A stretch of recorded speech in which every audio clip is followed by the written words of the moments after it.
What's up, y'all? Welcome back to another episode of Tratter Talk, a podcast centered around the country lifestyle and how to be a positive influence. Thank y'all for tuning in for another episode. My name is Nick Luciano. My name is Blake Moore. And this podcast is brought to you by Ariat, award-winning and innovative performance products for all types of outdoor and work environments. Today, we have a very special guest. He is a fellow Ariat team member. He actually hooked us up with Ariat. He's a bull rider and a great friend of ours. We call him Tratter Co.'s honorary bull rider. Please welcome Ezekiel Mitchell. Thanks for having me. Appreciate y'all. What's going on, man? Yeah, just hanging out, man. Just How are enjoying you? it. I'm good. How about y'all? I'm chilling. I'm good. Chilling? I'm glad to have you here, bro. Dude, I'm It's awesome. excited. Like, and Caden called me out the other day. I was like, dude, I promised. I said I was going to be there. I'm going to be there. Yeah. Like, it might have took me a while to get out to the house, but we're here now. You Ubered all the way out from Fort Worth last night. Yeah, it's pretty nice. That's good. Yep. And then me and Zeke watched 1883. Yeah. Yellowstone? No, it is. 1883. Yeah, 1883. It's the backstory Of to, why Yellowstone Yellowstone was yeah. created. Yeah. How late were y'all up last night? It's like 2. Like 2. I think the finale was like 2 hours. We weren't like, yeah. It was, We was chilling. Yeah, it was was pretty chilling. pretty long finale. Seemed like. Yeah, I heard y'all knocked on my door at like 1:30. Yeah. It's like Zeke right was when ready to roll in there like screwed everybody. Yeah. I was passed out. Yeah, everybody's passed out, but I just wanted to mess with everybody because, That's what you do. pretty good drive from Fort Worth. I mean, Uber ride from Fort Worth to y'all's place. Like, Yeah. good ways. We got to get closer to Fort Worth. Big time. Well, speaking of bull riding, you've got some pretty exciting stuff coming up here. You're competing in the American coming up this week. Yeah. Tell us about that. Yeah, we're competing Wednesday night for the semi-qualifiers or whatever to get into the American. Richest rodeo in history, pretty much. So we're trying to win $2 million. There we go. That's the mindset That right is the now. mindset. Got to speak it into Yeah, existence. exactly. If I keep saying it, it's going to happen. Yeah. So for the people who don't know how the American works, they say it's the richest rodeo. Kind of give them the breakdown of how that rodeo works. Yeah, so that rodeo there, they started quite a few years back, but when they started, it was unheard of because it was literally just a one-day rodeo. I mean, of course, you have to go through the qualifiers to get there, but this week it'll be pretty full schedule. When I move on from Wednesday from my first qualifying round, I'll go to another qualifying round, another qualifying round, but doing that, I'll come in as an exemption, and I'll be able to compete for $2 million, and that's through all the events. So whether it's a barrel race and the bareback riding or whatever, everybody's up for this $2 million, and we'll split that $2 million through the qualifiers. Other than that, the guys that are already guaranteed a spot, they're the top 10 in the world in the PRCA. So they'll be competing for $100,000, but we'll get the chance to compete for $2 million. That's crazy. It is crazy. That's a lot of money. That's life-changing money. Yeah, I mean, it is. $100,000, what they compete for is life-changing money. But to be able to go in there and compete for $2 million, that's crazy. That's crazy. I remember, I think it was 2 years ago. I forget who it was, but they were competing. It was only $1 million, I think, 2 years ago. And Haley Kinsel and one other rough stock rider split it. Oh, yeah. And it was like, they won like $433,000 that year. Yeah.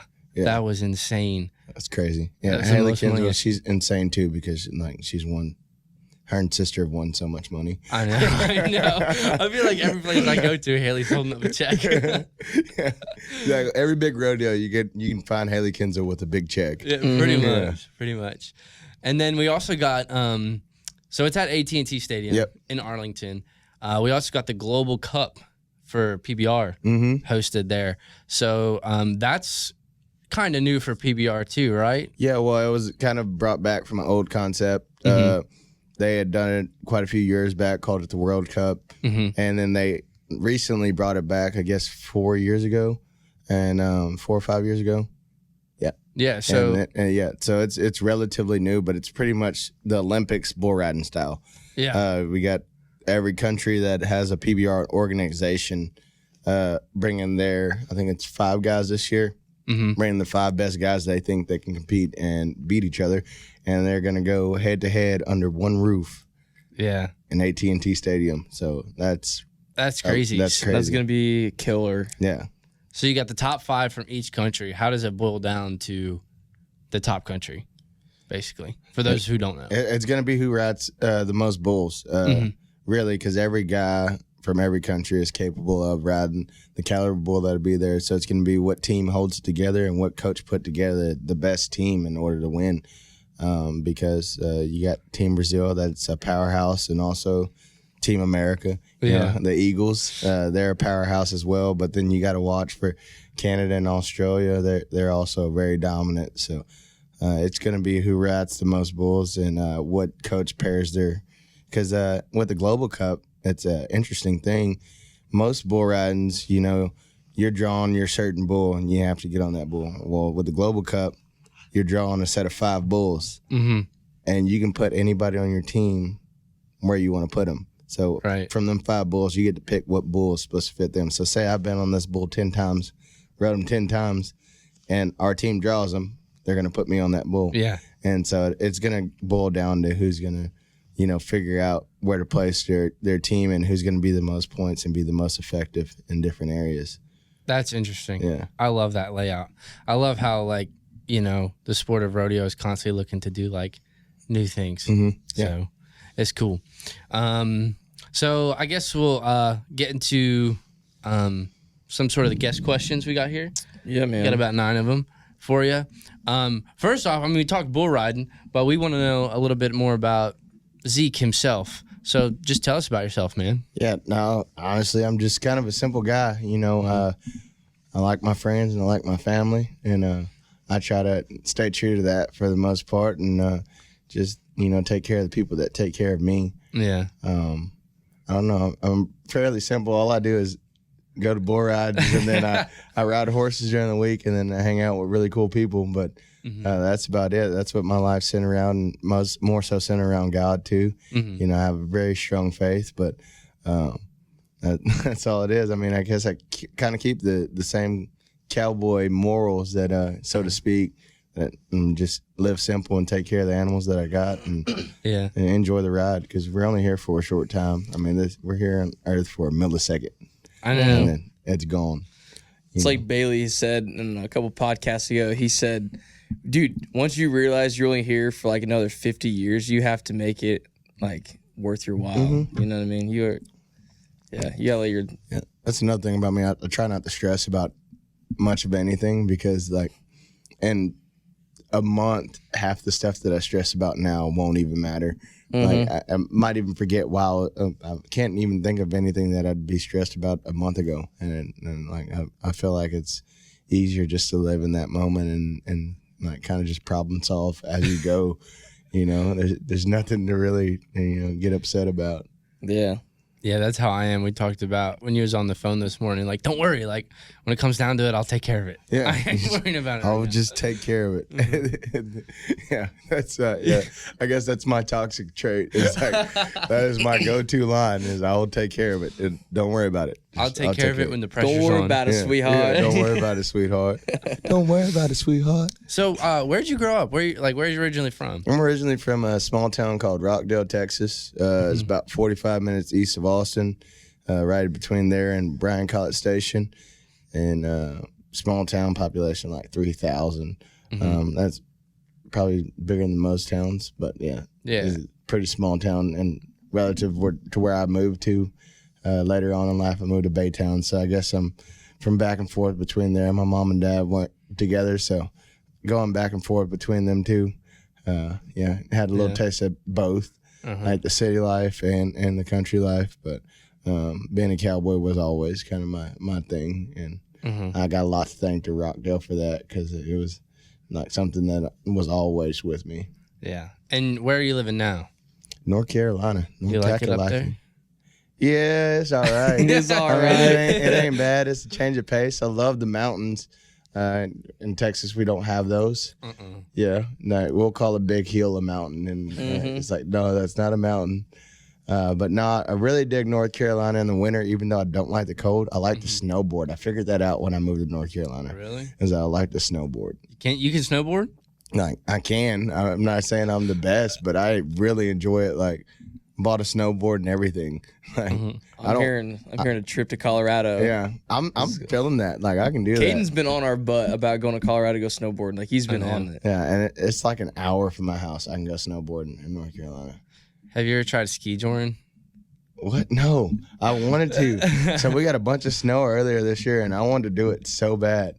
And It's hard on a snowboard. Yeah. On the skis, it's easy because you can kind of like in and out like that. But on a snowboard, you're like, I mean, you know how it is. Your feet are planted, and when you're holding on to like, cause skis, you're like this, right? You're right behind the horse. Your body is like in line with the horse.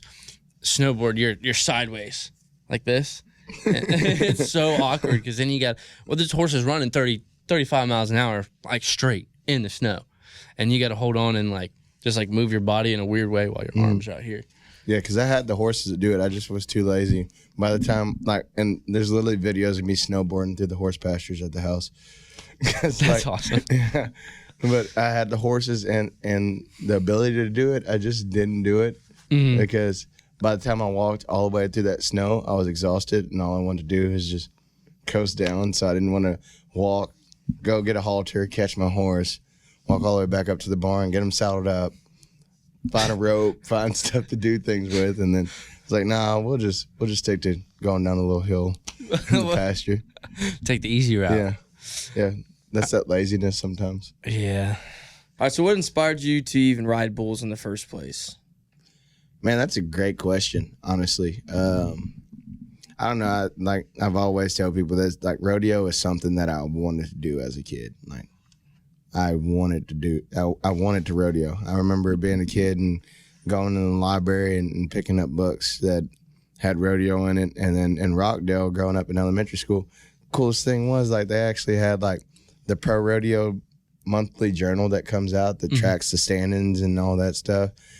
They had that in the library, so they had a subscription for that. So every freaking month, I'd go in there and pick up one of those magazines, and I knew I wanted to do like anything to have to do with rodeo.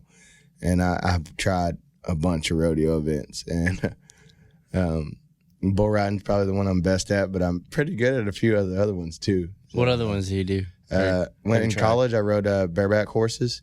Won a college rodeo in the bareback riding with somebody that made the NFR. So we split the win. Yeah, we split the win. I competed against guys that went on to make the NFR and do really good. Team roped a little bit. Not the best team roper, but I enjoy it. And tried calf roping. I've tried bulldog, and I've never jumped off a horse in bulldog, but I shoot dogged on the ground. I've entered a barrel racing jackpot and won the 4D. There you go, 4D. Yeah, there 4D. You go. Yeah, so pretty much all of them. The only one that I can't think that I've done is saddle bronc riding, and bullfight and everything else. So like, I haven't got to be a pickup man yet, but I really want to do that. That sounds like a lot of fun. Yeah. We went to the Bill Pickett rodeo in at the Coliseum, and I think it was bareback. The bareback riders, one of the pickup men, he came flying off.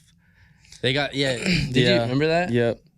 It was crazy. They went to pick up bull son, and dude like just I don't even know, he just like launched off the horse. Yeah. Yeah. It was crazy. Yeah, this is totally on like a different context, but like speaking of like Bill Pickett and stuff, have you been to those rodeos and stuff? I've been to one of those Bill Pickett rodeos when they had it in Las Vegas last year. PBR, the PBR's partnered with the Bill Pickett rodeo now, and I went to one last year, and that was the first one I ever went to. I think they're amazing, but I just never seen myself as a Bill Pickett bull rider, and that's no offense to them, but that is the biggest and the coolest thing is because it's a stepping stone, and it allows African Americans to go out and learn how to win in an environment that's friendly to them, or maybe not as intimidating. Yeah. But like for me, I was like, I always wanted to go to the PBR, so I skipped a bunch of steps. Honestly, I went from being a terrible bull rider my senior year of high school to in a summer becoming one of the most known bull riders in Texas as far as amateur rodeoing goes. And then after that, I skipped a bunch of steps and ended up going to college on a full rodeo scholarship down in Hillsboro, Texas. Made the college finals twice, and all the same winning the PBR Turn Pro Division championship that year, and then making the Velocity Finals that year. Like it happened really fast. Like Yeah. it was almost like, I don't know, too fast. Like Yeah, it was, because I remember, like, I was just on Facebook scrolling. This was a few years ago, and I tell you about this, like, your Vice documentary. Like, that was just so awesome. And then to see where you are now, it's pretty wild. Like, it was fast. Yeah, it was pretty insane because, like, that Vice document came out, and there's some people on there that was hateful, and they were, like, talking crap on me. And next thing you know, they're my biggest fans. Like, they're like, maybe the reason why you don't ride bulls on the PBR is because you're just no good. And now they're in my DMs, and they're like, hey, man, big fan, proud of you, came a long way. I remember watching you on the Vice doc. Yeah, I remember your comments on the Vice doc, too. Yeah. That's crazy. Yeah. So who are like some of your inspirations for like even getting into like reading your those magazines and stuff? One of the biggest ones that it had to be my dad. My dad and I had my dad's cousin. His name is Eugene Davis. But they were always putting me around horses when I was little because my dad was an equine dentist. His cousin was. They both worked together, and I don't know. They really made me want to be a cowboy because they always had me going with them, going to these horse barns, and I was already fascinated with it. And going to rodeos to build clientele, they kind of just made it like to where like almost like we weren't involved in the sport, but they almost made it to where I didn't have a choice. I was going to be interested in it because I already was, and they were like, we're just going to fuel it. And, they stuck me on whatever. From an early age, I could freaking ride whatever horse I wanted to. I remember being 8 years old, riding a racehorse, like a legitimate racehorse, fresh off the track. Somebody just sold him to my cousin to sell to somebody else. And I'm riding a racehorse at 8 years old. And I got pictures of the day that I did it. And like, it's so, like, we're not that old, but like, it was so old that like the camera that my aunt had was still in black and white. Like, so these pictures are in black and white of me, like when I was a kid. And so That's like, crazy. They really made me want to be a cowboy, and that's kind of like where my love really started to flourish. And that's when you get those books and everything else. You're like, hey, if I can't afford to be a cowboy, which I really didn't grow up with much, but if I can't afford to be a cowboy the way I want to, I can buy this cheap rodeo equipment. I can work all summer with my dad, buy this cheap rodeo equipment, become a bull rider, make enough money to where I can be a real cowboy like I want to. Like, that's my ultimate goal, I guess. That's like, that was my goal, was just to make enough money to be able to own my own horses, own my own cattle. Yeah. And now it's already came to fruition like that fast. Just That's a few short years, your life can change. Into existence like that 2 million. Yeah, like that 2 million. Yeah, we're going to just keep dropping that. I'm going to lose it when you win. It's going to be funny because this is going to drop after I win the 2 million. And everybody's going to be like, oh, he's spoken into existence. It's going to be one of them things. I would say if I didn't win the 2 million, this wouldn't age well, but I'm going to win the 2 million. So it's going to age very well. All right, so with all this cowboy talk, we like to ask more so like, what is your like definition of a cowboy? Yeah, my definition of a cowboy doesn't just lie with this toxic kind of stereotypical like image of like you have to be this and that. You're on 1883. Yeah, you have to be on 1883. You have to be, you have to own 100,000 acres and run cows every day of your life. My definition of a cowboy is literally somebody that puts God first, loves the land that God gave us, and pushes other people to be better. Somebody that's pretty much courageous and doesn't really care about what other people thinks and just puts their head down and gets the job done. I feel like that's the epitome of being a cowboy, is getting the job done. All in all, like whatever you do in life is getting the job done and being the best that you can be as a person. Right on. I love that. Yeah, I don't like this toxic thing because like people want to say I'm not a cowboy. I don't. I'll be damned. Honestly, I'll be damned if somebody says I'm not a cowboy, because that's something that I've really tried to establish in my whole life is becoming a cowboy. And people in this toxic way of life. They think that they're better than other people, or other people aren't as good as the people they know. And like, what's your point in not calling me a cowboy? Yeah. Like that's a subject that gets touchy for me there. Yeah. It's like we were talking on the way over here, how you said, like, you know, all these guys that want to say that you're not a cowboy, like they should have flip phones. Yeah. Like cowboys shouldn't even honestly own an iPhone. They shouldn't be on social media. Like, should you be out like working cows? Yeah, Like, you don't have time to exactly. be on social media. You don't have time to be on social media. If you got enough time to criticize what I'm doing, Yeah. you're probably not cowboying hard enough, or you just never sleep. That's all I'm saying. Yep. Yeah, it's like it's just crazy because like the world we live in is such a social media run world right now, and I feel like in the Western and country industry, like how valid you are is like just such a big topic right now for whatever reason. Yeah. I don't know why everybody just wants to kind of compare whose marbles are bigger for whatever reason, but it really don't even matter. Yeah. Not Like at Blake all. says, worry about your own. Yeah, exactly. Seriously, like I'm about to put that on a T-shirt. Worry about Worry your about own. your own. Yeah. Yeah.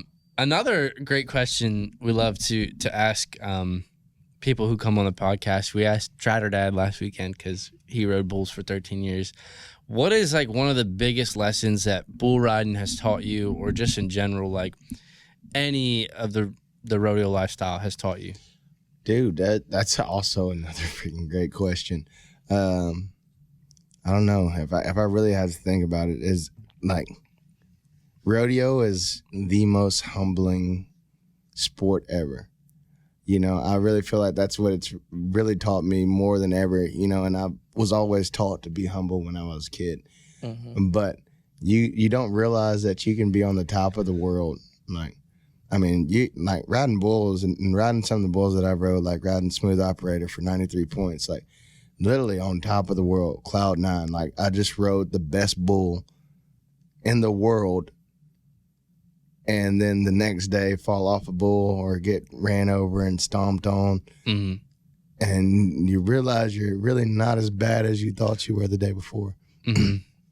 So like it's really taught me to be humble and like just to kind of, you know, stay in your own lane.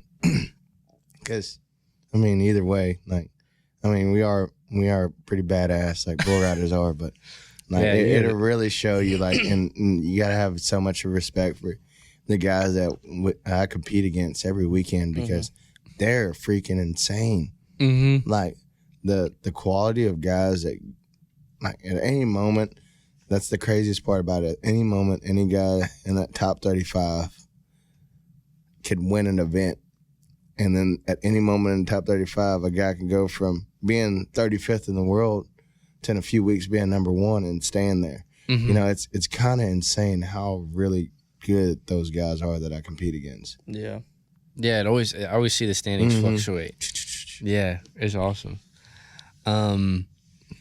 So that being said, well, first off, I want to give kudos to you about like your whole attitude with everything. You are one of the most positive people I've ever met. You've always got a smile on your face. When we came out in Oklahoma to watch you ride, I could tell you were a little frustrated after your ride. But you come out, I mean, and you're good. You know, you got a smile on your face. You're living another day. It's like, it's awesome, man. That's the best part about it. I mean, at the end of the day, as long as I can walk out of there on my own 2 feet, I can still continue to do this. I can still continue to influence people and be an inspiration to people. Shoot, it's a good day. You know, I always say when people talk to me in the gas station or somebody like, "Hey, how are you?" I'm like, "It's a good day. I'm on top of the ground. The ground ain't on top of me." So I got something to be grateful for. Just right there in that statement. Some people didn't wake up this morning. Dang right. Yeah. I get to ride bulls for a living. I get to be a big kid for a living. That's pretty much like living my childhood dream as a job. Yeah. That's kind of how I feel sometimes with our job. Yeah, that's a hit or miss sometimes. Honestly, It is. Yeah. Considering the word tratter is how you say it like a kid. Yeah. Yeah, that is very true. Tratter. Yeah. I like that. So another question too that we like to ask is too, it's like, what advice would you give somebody first starting out either riding bulls or just trying to get into this industry or lifestyle? Dude, honestly, I get this question all the time, and I love it. I mean, and I think as people kind of get complacent and don't want to actually put the work in. Mm-hmm. And me and BMO had a conversation about this, but like just people feeling entitled. Yeah. I don't think ever, if you're getting into this industry, whether it be rodeo, Western content creator, horse showman, chip, whatever, nothing's given to you in this world. You know, you have to actually put the work in. I tell kids all the time, if you're going to get into bull riding, get on as many bulls as you can. Don't show up to the practice pen, get on one bull, get bucked off, and then leave, and you got a picture to post on Instagram. Yeah. Yeah, that people don't realize whenever I really started getting good at this is whenever I moved out of my mom's house. I left my mom's house, didn't even tell her I was moving out, just left, and I started getting on as many bulls as I can. Like, I'm talking 8 to 10 bulls at least every time I went to the practice pen, and like that repetition helped carry me over. So I think that in any aspect of rodeo, if you're going to be a team roper and you just started, you need to be roping that dummy all day long. As if you have the time to do it, when you have the time to do it, you should be roping that dummy all day long. If you're trying to get into bull riding, if you have a barrel, get on that barrel all day long. Then whenever you go to the practice pen, put in the work. That's just point blank and simple. Everybody wants something given to them. Nothing's given to you in this world. I've gotten complacent here in the last few years and not put in the work that I was supposed to, and it showed in my bull riding. Yeah. And then whenever I start putting in the work again, that's when it comes back. We're so easy to get complacent as people. Yeah. We get comfortable real easy. Mm-hmm. It's crazy. Yep, that's my advice. Put in Get the on work. more bulls and put in the work. Put in the work. Put in the hours. It's about drive. It's about putting the work. Is it put the in right- hours. We stay hungry, we devour. And take what's ours. Okay. Gosh dang, TikTok has me knowing so many songs in just that little segment. I don't even know the rest of the song. Oh, yeah. I know. I don't even. What's I that? don't even know what the song's called. Oh, yeah. Me neither. It's just like that one that's like, hey, ladies, use my slime. You know that one? Yeah. Yeah. I wouldn't know that song until that part hits. That's how Roy is with TikTok, too. Yeah. He ain't be knowing songs until like the chorus kicks in. Yeah, I mean, speaking of TikTok, like, what has social media done for, like, you and as a person and, like, your bull riding and just, like, stuff like that? Shoot, social media is pretty much, I mean, we spoke of the Vice piece a while ago, and I mean, I feel like YouTube is a social media platform. And that's pretty much what got me to meet my agent. He's a good friend of mine. He helped me out a lot first coming on. Like, I was a pretty broke kid. I just rode good. If it wasn't for social media, I'd never met him, and I would never had I wouldn't say never had the funds, but it took me a while to get the funds to get to the point that I was at, you know. And then now moving forward, it's literally everything in this world right now. I mean, if you need to know anything, whether it be God, bull riding, fishing, hell, anything, how to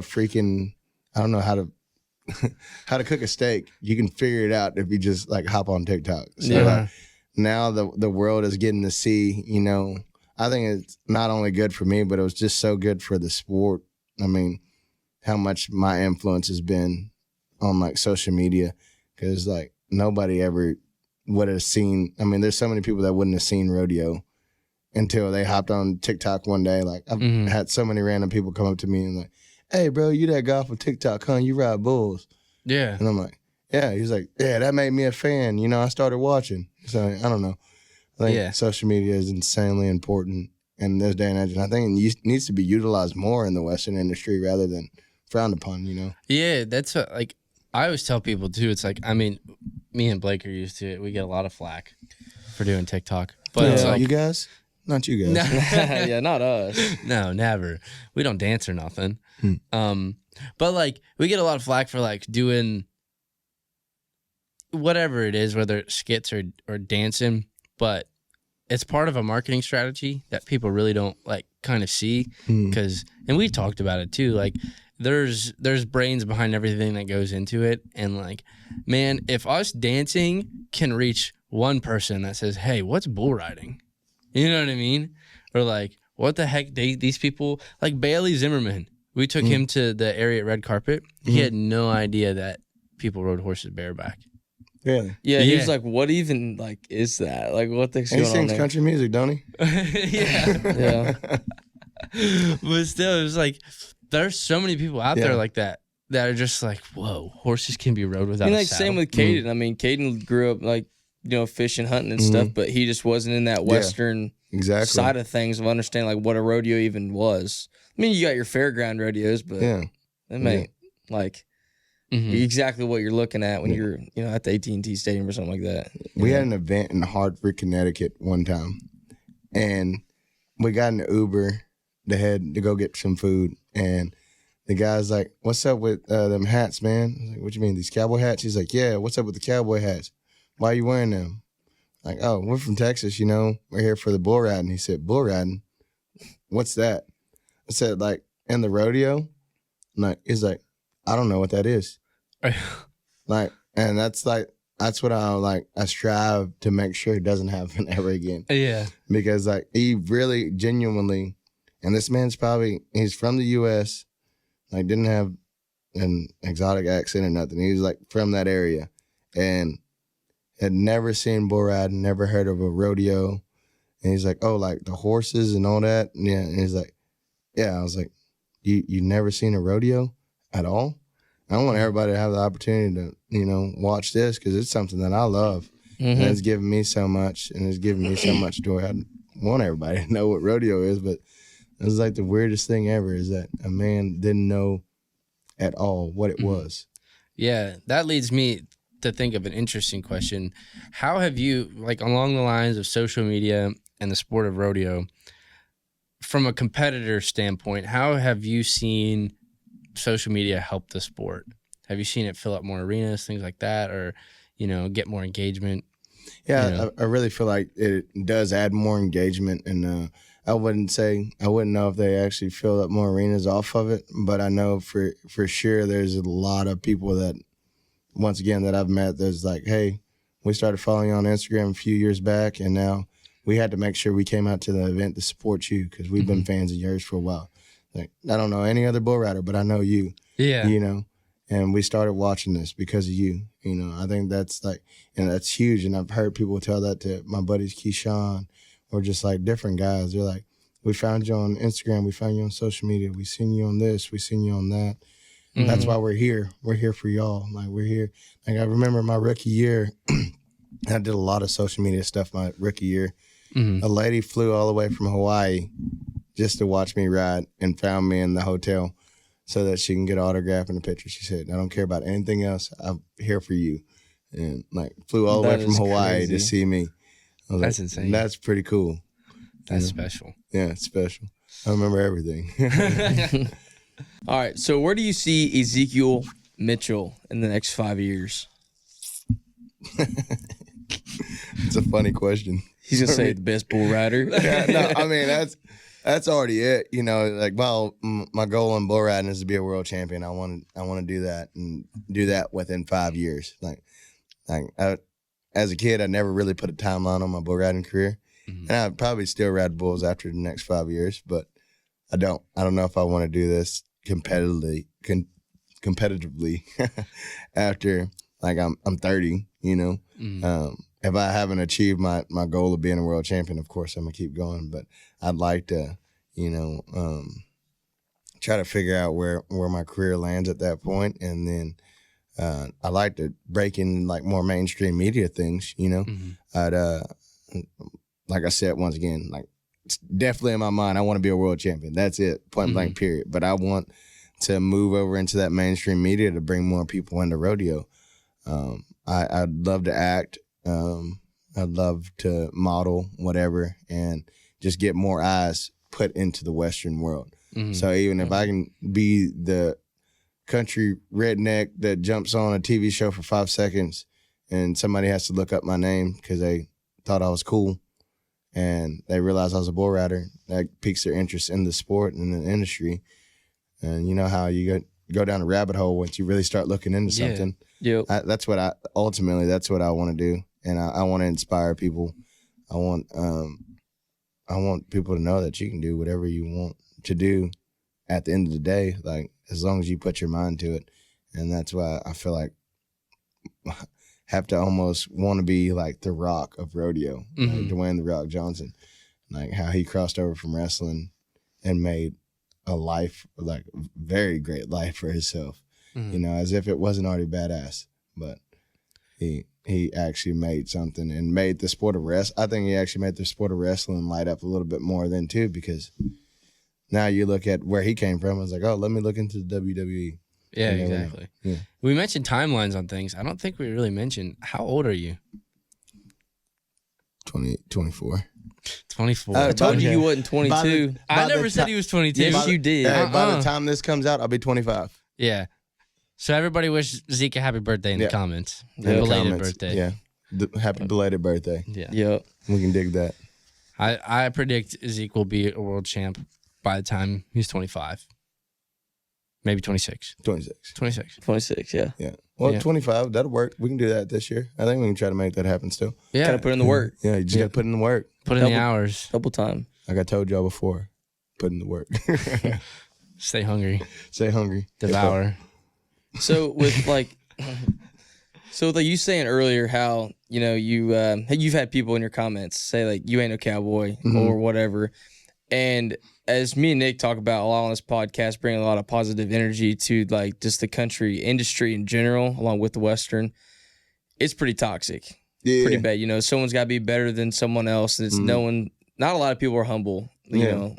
And so how do you stay positive through like being in the locker room with like maybe some other guys trying to like, I mean, I don't know. It's in general. How do you like just stay positive through that kind of stuff, you know? Yeah, for the most part, you know, in the locker room, we're a family in that locker room. So that we don't really have a lot of that toxic energy actually in the locker room. But there is a lot of people outside of the locker room and the keyboard warriors, as we all like to call them. Yeah. You know, they really, people want to get you down. You know, that's negativity is there. And a lot of people thrive on being negative and wanting to drag other people down and not wanting to be better than them. Honestly, my thing is my faith is strong enough. One of the biggest scriptures ever for me is like I was made in God's image. So I know that, you know, I'm perfect in his eyes. And that's one thing that helps me stay positive. And then two, I mean, what does somebody else's opinion about me have to do with me and how I view myself? Like, why do I don't need your validation. I don't need anybody's validation. I don't need anybody's opinion on me to matter. It doesn't I really don't care how many Instagram followers I have. Like I know I set goals for myself as far as my marketing and my media and me wanting to build my brand. But I could care less to even have social media, one. So why does anything that somebody has to say on there matter to me? Yeah. Or in general, in person, like usually generally when people are being negative and talking crap to you, they're usually jealous of you. Like, yeah. That's all that, no. If you look at it that way, I mean, if every negative comment is pretty much somebody giving you a compliment, it's just backwards. That's a clip right there. Yeah, they want to be you so bad they have to find every little negative thing they can probably find. Oh yeah, and they give those hints like they'll see something 2 weeks ago. Oh, like you're still watching me. Like I'm still in your head rent free. You know what I mean? I stay there. I love living in people's head. It's fine. Like we literally made a video like You Ain't No Country Boy video on our Tratter House TikTok, and there's a guy on there. He literally comments on every freaking video on Tratter House TikTok, and he will say something. It's just the dumbest thing. And I'm like, you are still on here, like. You love us. You guys are helping the algorithm out by commenting. Like, yeah, they have a crush on you. That's all guess. It is. I don't know. Yeah. There's this one kid. He's literally like, no videos. It's just his dirt bike like laying on the ground, and every video it just says "not country." Every single one. Have you seen those ones? No. It's pretty ridiculous. But whenever I was going back into like like locker room stuff. Well, I obviously am not in a locker room, so I don't know what goes on in there. But I know of like motocross. Like I used to do that. All of them guys used to be like, yeah, this guy, he needs to do this better. Or like, this guy's so slow. Like why is he riding A class? He needs to be back in C class. Like stuff like that. So I didn't necessarily know like what goes on down there or whatever, you know. No, more so in the bull riding locker room. I mean, Yeah, there's not really nobody that we really talk down on. I mean, That's everything is like more so in that locker room is more constructive criticism than anything. Mm-hmm. Because at the end of the day, with us, the pure difference with us is that when we get on a bull, that bull doesn't have a mind of that we can talk to him. We can't communicate with this bull, you know, and he can potentially kill us. I mean, why would you want to tear somebody else down that you know the stresses and the pressures of getting on one of these things, you know? And I don't think, and the bad part about it is we're all crazy enough that it doesn't make us nervous. It doesn't make us scared. We've all accepted the fact that we could die. Yeah. So I think at the end of the day, that's why we're all cool with each other. Like if we're going to talk some crap, we're probably going to say it to your face and we're going to try to help you figure it out because we want to see everybody be the best they can be. Of course, we all want to win, but we're trying to make sure that we don't have to see one of our buddies get carried out on a stretcher. Yeah. If we see something that you're supposed to be doing different, we want you to change it so we don't have to see anybody get hurt. We want everybody to succeed and continue to do it because it's not a long career, honestly. Yeah, it's not. All right, so now that we've gotten to know Zeke a little bit better, we're going to play a little game with him. This game is called the Lip Reading Challenge, where he's going to put on a pair of these noise-canceling AirPods, and we're going to say a phrase to him, and we'll put on some music so he can't hear us. We'll say a phrase, and you have to read our lips based on what we're saying. So we're going to say a country phrase along country lines, and then you'll have to guess what it is. Oh, Lord. All right. Okay. TV? I'm going to put you on this old school Zendaya song. He jamming. He's jamming. All right. I'm going to start with a phrase. All right. What should I say? I'll say, all right, I got it. All right, you ready? You ready? Are you ready? Okay. Slide and ride, old son. Say that again.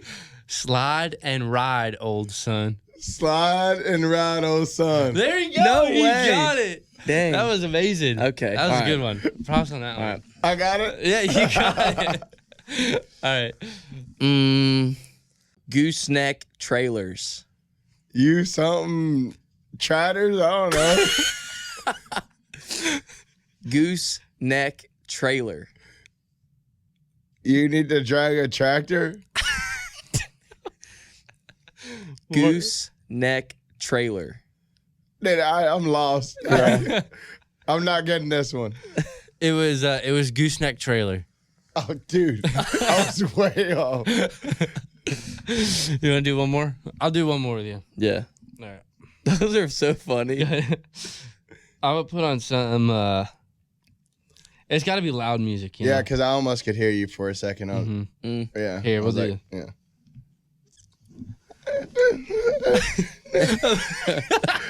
I'm just saying. Hey. Yeah. Don't quit your day job. I put on Justin Bieber this day. Oh, dude. Yeah. I want that. I want Carrie Underwood. Okay. All right, here we go. If you love me. Oh.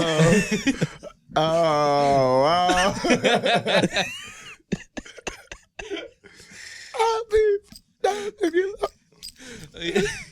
Are you ready? Are you ready? Yeah. Okay. My bridle is shiny.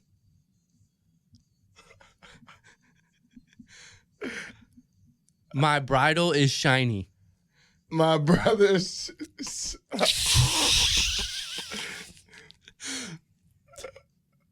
My bridle is shiny. My buckle is shiny. Oh, that was close. That was close. I said my bridle is shiny. Oh. Okay. That's That's close. good. Oh. He said, my brothers? Not playing this game anymore. My cheeks are starting to hurt from laughing so hard. This is fun. You want one more? Yeah, We'll I do guess. one more of them. All right. Your hat is on backwards. One more time. Your hat is on backwards. I have no clue. Your hat. No, I ain't got it. I ain't got it. Your hat. The music cut off. Your hat. All right. Yeah. All right, it says your hat's on backwards. Oh, Okay. is it? No. Okay. All right. You want to go? Yeah, sure. All right. Y'all are getting creative. Yeah, we're trying. Yeah. The gooseneck trailer one threw me off. Yeah. Last time I did gooseneck trailers, we did I forget what I said. I said your horse is. We had questions last time that we did this, so it was like a lot easier to like come up with something. Yeah. But these are on top of my head because I wasn't planning for this. Mm-hmm. All right, you're getting the same song. I don't care. Huh?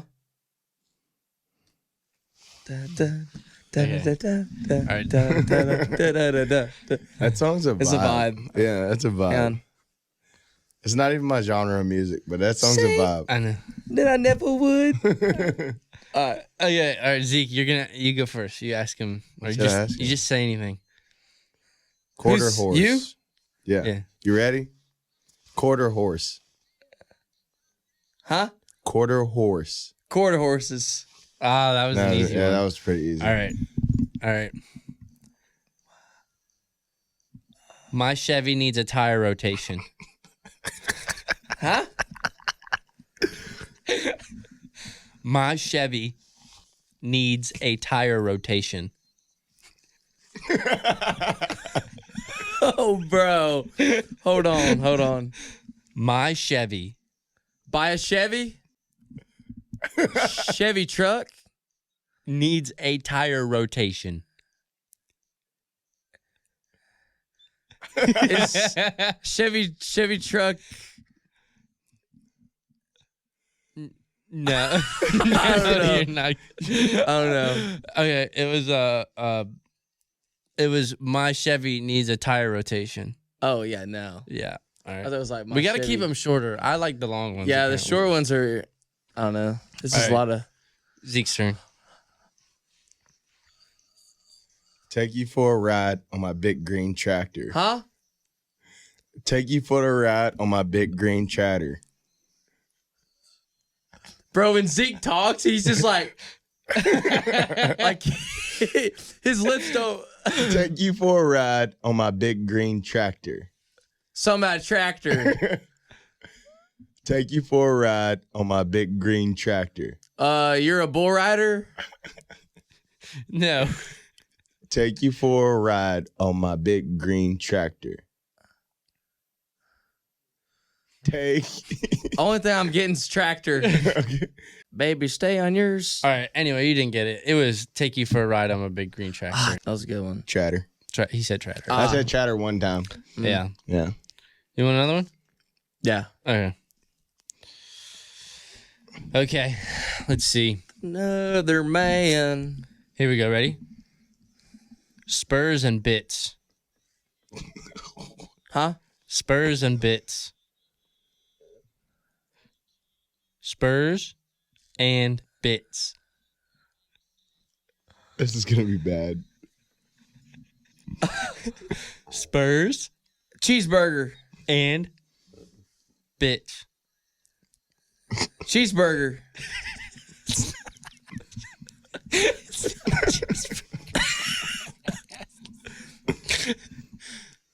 Spurs and bits. Jalapeno pepper. That's way off. No. No. No.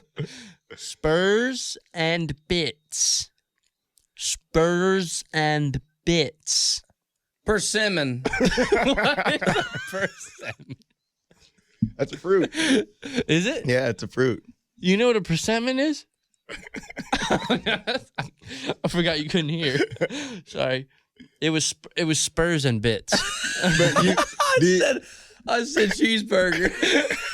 Dude, Your lips look like you're saying cheeseburger.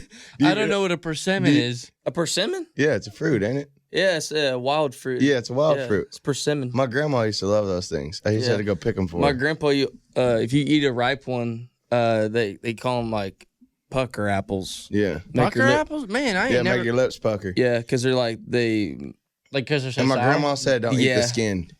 Said apparently the skin will make your lips pucker. They turn like orange and purple. Yeah. But if you eat a green one, they make your lips go. Yeah.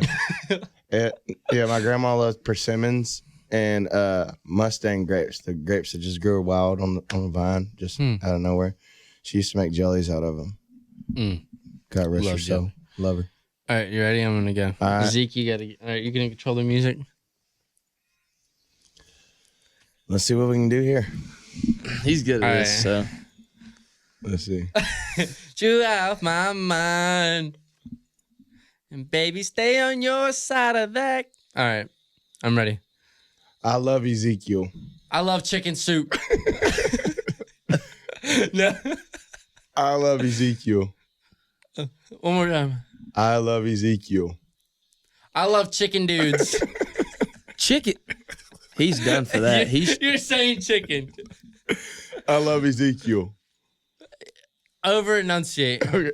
I love Ezekiel. I love Cheerios. Bro, it's so crazy you cannot hear that. It's wild. I love something. What is it? I love Ezekiel. Ezekiel looks just like Cheerios. Yeah, your nickname's Cheerio. It does. It really. It looks just like Cheerios. It does. All right. Yeah, I gotta tell you. All right. This is good. This is good. All right, here we go. International Harvester. It's a great song. Yeah. What? International Harvester. You're an actual harvester. Close. International Harvester. International harvester. Yeah. That one is easy. Give me a different one. Oh my gosh. All right. That one was easy. That one looked like it'd kind of be hard. Yeah. Yeah. Boots or Hey Dudes? Pool table squiggles. That looked like pool table. Boots or Hey Dudes? Boots or Hey Dudes? Boots or ankles. Boots or Hey Dudes? Boot cankles. Boots or Hey Dudes? Boots or angles. That's I swear. It's not angles. The first word is boots. Mhm. Boots or Hey Dudes. angels. Hey Dudes. Hey dudes. Boots or hey dudes. Okay. All right.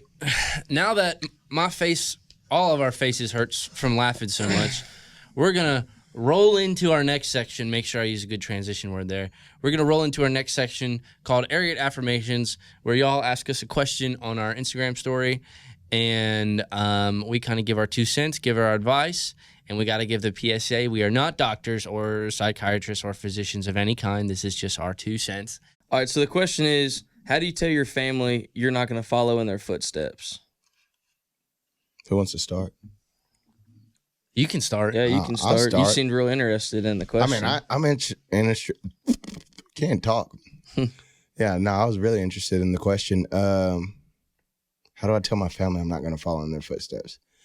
Honestly, the biggest thing that you have to understand first is I don't understand the relationship with you and your family or whatever's going on there in that situation, but your family has to realize that you are your own person. I mean, and if you're going to do that, I'd also tell them, like, I'll have a plan. I would have a plan if I was you. I wouldn't just go in there blindly and just say, hey, I'm not going to do this. You know, I'd have questions and goals and game plans set up for what you want to do. And then pretty much you just got to tell them to accept it. Once again, you got to be your own person in this world. Mm-hmm. You only have one life to live. We're only here for a short time. Enjoy it and be happy. So if your family wants you to enjoy your life and be happy, they'll be completely understanding once you tell them that you don't want to be a part of their path. Yeah, because that's literally what I went through with my dad. He owns his own business, and I would work there in the summers, and, you know, I would help out and make money. And it's thermoforming, which is basically just like molding plastics into whatever shapes, like the little trays of cologne you get, how it's like molded perfectly for that bottle. That's what he did. And I would go there in the summers during middle school and high school, and I'd just pick plastic off of it. and there's a whole engineering side that goes into it. And I kind of had to deal with it because I went to school for engineering. I could have come back and helped build my dad's business, but it's not what I wanted to do. Mm-hmm. And I got a job working as an engineer for the Army. I still was kind of helping out a little bit here and there with my dad. But ultimately, social media is what I wanted to do. Mm-hmm. And kind of telling them was like, my mom was supportive of it, but my dad was just like, they always get caught up in the stability of things because, I mean, you know how it is being an athlete, being an entrepreneur. There's not like, there is stability, but there's not. And you got to really lean on your faith at points. That is going to work out. That is going to work out. And it's like, because if you don't work the 9 to 5, you are like, you're getting a paycheck every 2 weeks. That's not the case here. Like, no, you don't know what check's coming in when. But you got to put in the work to earn those checks. So my $2 million. Yeah, the $2 million's coming. But I would just say, like, along the lines of what Zeke said, just be confident in who you are and go after it no matter what. You can't let your family hold you back, even though they are the people that are closest to you. That's like one of the hardest things to do. They're closest to you, but if they don't understand what you feel that you're meant to do in your heart, like, then it's not gonna. You just got to go do it. That's all I can say. Don't get caught up in like trying to prove them wrong too. Once you tell them, don't get caught up and try to prove them wrong. I'd say be more caught up in proving yourself right. Yeah. So once you decide it, you stick by it and you keep going with it. Yeah. Love that. I kind of want to go off by what you said about we're all in God's image. Everyone's made different, and God ain't gonna make. He didn't make everyone the same as like your family and stuff. So, like my family's all been farmers, all farmer generations, and I honestly was like the last generation to even like. Well, we sold out whenever I was a kid, but I was the last generation to not have anything really to do with that. And I kind of started my own thing, like with horses, I guess, like my mom's side. There's a lot to do with like horses, but man, I like how I have buddies. I can't really speak for myself on that because my family's kind of been real supportive of like me doing me, just like you said, they're like proving yourself right is like the biggest goal for me myself. But I honestly don't even know if I can even answer that question because I don't want to answer it and then think I deal with that. I don't even have advice for that, honestly, other than just know that everyone's different. Yeah. That's great advice. Yeah, I like that. And definitely don't do. You ever seen the movie Flicka?